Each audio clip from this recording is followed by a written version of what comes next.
Situbondo. Kota santri dari timur Pulau Jawa ini memang memiliki pesona tersendiri dari kota-kota lain di Indonesia. Nilai religiusitas yang tinggi turut mempengaruhi budaya dan tatanan masyarakat di kota yang satu ini. Namun siapa yang menyangka bahwa kota di pesisir utara Pulau Jawa yang satu ini menyimpan banyak misteri yang hingga kini belum terungkap. Tim on the Spot mendapat sebuah informasi mengenai sebuah fenomena aneh yang hanya ada di Situbondo, mengenai sebuah desa terkutuk yang hingga kini hanya bisa ditempati oleh 26 kepala keluarga. Konon, siapa saja yang berani melanggar pantangan tersebut akan mendapatkan sebuah musibah yang mengerikan. Untuk memastikan kebenaran tersebut, tim on the spot mencoba mencari langsung lokasi desa terkutuk bernama Desa Karangkeni. Meskipun pada awalnya sulit dicari, pada akhirnya tim berhasil mendapatkan informasi dari salah seorang kepala desa yang wilayahnya ternyata juga mencakupi Desa Karangkeni.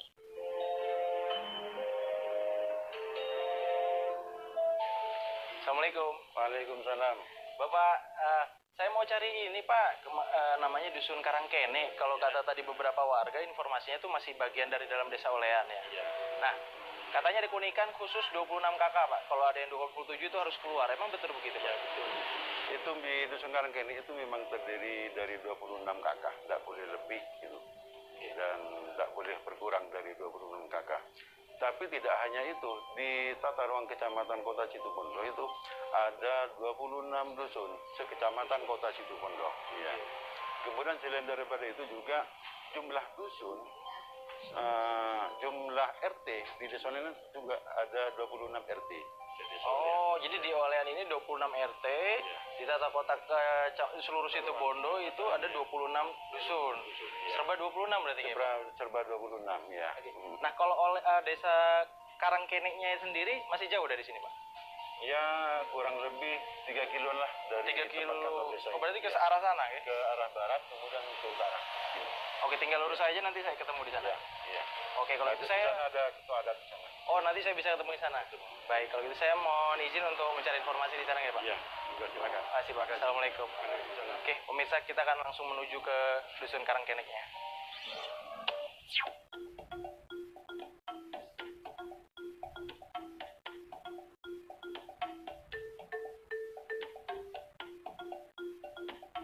Tim pun berhasil menemukan sebuah desa kecil terletak di tengah areal persawahan dan terpisah dari wilayah pemukiman lainnya. Sekilas memang tampak tidak ada perbedaan dengan wilayah pedesaan di Pulau Jawa pada umumnya. Namun benarkah desa kecil ini menyimpan sebuah kutukan yang mengerikan?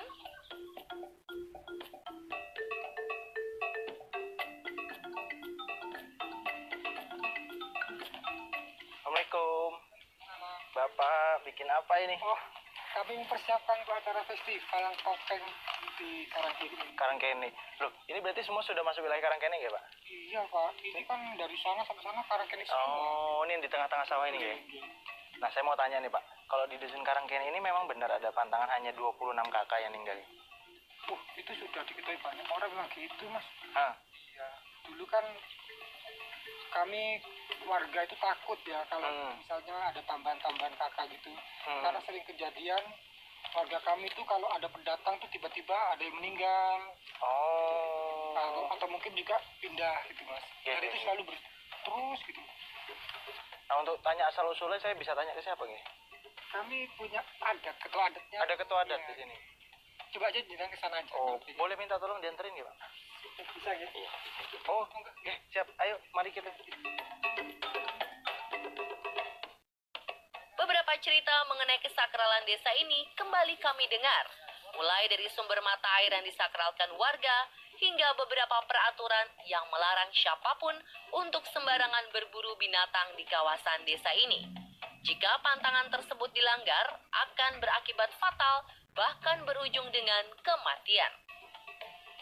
Dipandu oleh salah seorang warga desa, kami akhirnya tiba di rumah ketua adat setempat untuk mengkonfirmasi cerita-cerita yang selama ini beredar. Lalu benarkah di desa ini memiliki sebuah peraturan tak tertulis yang mengharuskan warganya berjumlah 26 kepala keluarga? Oke Pak, yang pertama ini mengenai informasi bahwa di sini ada pantangan hanya boleh 26 kakak. Itu sebenarnya ceritanya seperti apa Pak? Yang awalnya itu memang kalau ada orang masuk pastinya ada keluar. Setiap ada yang masuk, Pasti ada yang keluar. ada yang keluar gitu kayak Pak Jokowi. Nah, kalau misalkan ada yang memaksakan ngeyel gini ya Pak, 27, saya mau tinggal di sini, nggak percaya sama pantangan itu biasanya apa yang terjadi? Ya kemungkinan bisa itu akan meninggal. Keluar mestinya keluar sudah. Nggak bisa, nggak pernah 27. Nggak pernah, Nggak itu pernah. Lalu bagaimanakah awal mula pantangan tersebut bisa terjadi di desa Karangkeni ini? Mojopahit ketika runtuh itu berubah menjadi kerajaan-kerajaan kecil yang dari Madura, yaitu kerajaan Madulang. Salah satu dari pangeran itu melarikan diri karena ada serangan dari Mataram. Akhirnya di tempat sini beliau yang mendapat gelar Raden Tumenggung Adipati Pangeran Tunggulangi tadi itu mendirikan perguruan silat Di desa ini karena desa Karangkeni. sebanyak 28 sisa pengikut. Tapi pantangannya dalam perguruan itu tidak boleh ada perkawinan sesama keluarga. Ternyata melanggar. Setelah melanggar, akhirnya si pihak Pangeran Tunggulangi selaku guru besarnya itu membuat suatu kutukan bahwa anak-anak yang melanggar itu sampai anak cucunya akan tetap sejumlah 26, sedangkan yang 2 tadi itu diusir dari pekarangan. Oh, jadi sampai sekarang terjadi seperti itu. Kalau ada yang nekat tetap 27, Maka ada yang meninggal atau pindah tanpa ada sebab. Kesakralan desa Karangkeni ternyata tidak hanya selesai pada pantangan jumlah kepala keluarganya saja. Di wilayah desa ini, warga maupun pendatang tidak diperbolehkan berburu hewan sembarangan. Siapa saja yang berani melanggar, maka akan mendapat akibat yang fatal. Ada yang minta burung. Saya ini minta burung. Terpaksa maksa itu. Besoknya itu meninggal. Dan membunuh. Bukan asli orang sini, orang Tangkir. Jadi, orangnya kena juga mati juga burungnya. Katanya orangnya mati juga. Makanya nggak dibolehkan menembak burung. Dulu kan ada sekelompok anak-anak entah dari mahasiswa mana gitu kurang jelas. Mereka itu melakukan perbuatan-perbuatan yang tidak pantas. Tahu-tahu kok mereka lari pontang-panting gitu, serang sama nyamuk yang sejumlah ribuan banyak. Jadi akhirnya kami juga sudah memberikan suatu peringatan, jangan mempunyai niat jelek di wilayah Karangkeni. Lalu pernah ada warga yang sudah diingatkan tidak boleh mengambil sarang yang apa namanya semut ya.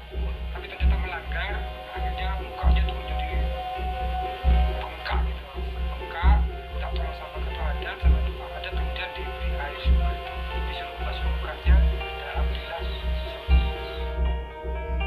Dari perbincangan dengan ketua adat, tim on the spot mendapat informasi mengenai sumber mata air yang disakralkan oleh warga dan dipercaya dapat menyembuhkan berbagai macam penyakit.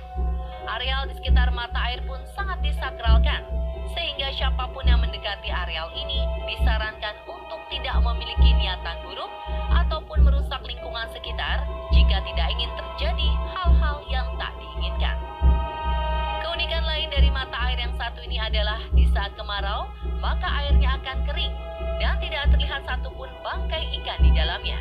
Namun ketika musim hujan, maka sumber mata air ini akan kembali penuh dengan air dan seolah secara ajaib, kolam mata air ini akan kembali terisi oleh berbagai jenis ikan tanpa diketahui dari mana asalnya. Dan pemirsa, demikianlah penelusuran tim on the spot mengenai desa Karangkeni yang penuh misteri, di mana hingga kini masyarakatnya masih terus berdampingan dengan tradisi dan mitos setempat yang terus terpelihara.